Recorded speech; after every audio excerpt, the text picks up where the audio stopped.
Welcome back. It's Time Warner Cable's Local Edition. I'm Brad Pomerance. We are joined again by Joe Lyons. He is a member of the Claremont City Council. And sir, I want to speak with you about something called prison realignment. As you know, the United States Supreme Court ruled a couple of years ago that California state prisons were being run in a cruel and unusual fashion.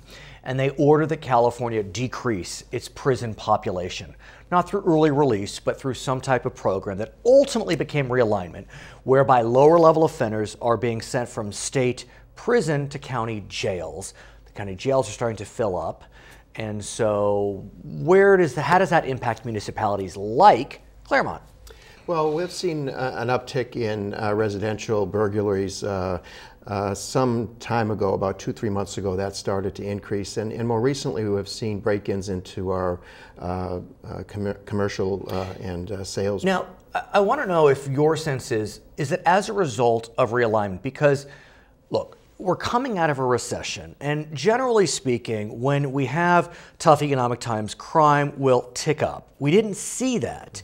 Now what sociologists are saying is, now that things are kind of on the mend, the criminals start to get some ideas, they're not as depressed and unmotivated, and so could it be that it's just a crime trend and not so much because of realignment? Well, many of the communities in the arrest patterns have seen that they have been increasingly arresting people who have been released recently. So these they're known as AB 109 prisoners. Yes, and so and the problem with that is that the system is overwhelmed locally, and so that although convicted of a crime and put in jail, again county jail, the terms are usually in the ways of days, right, as opposed to the months that would otherwise be But here's the challenge. As you know, a court recently, I'll just say, slapped Governor Brown and essentially said, you are not hitting the targets that we ordered you to hit based upon the U.S. Supreme Court's decision, and you need to hit them.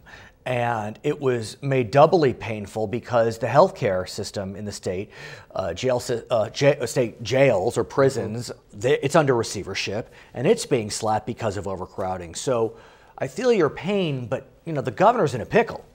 He certainly is, and I think that what this does offer us an opportunity to do is look at the entire criminal justice system, so that I don't think that the option of building more jails is necessarily the road to take. Though? Why not? One, because it is near bankrupted the state in keeping the system, again, adequately understaffed and overcrowded. And so to think of going that route would certainly be an additional burden. Well, it could be a job creator.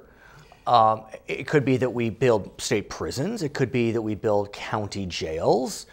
Look, we went on a prison construction spree in the 80s and 90s. We stopped in the last decade. Is it time, look, our population's growing, demographics are changing. May it just be that we need more prison space?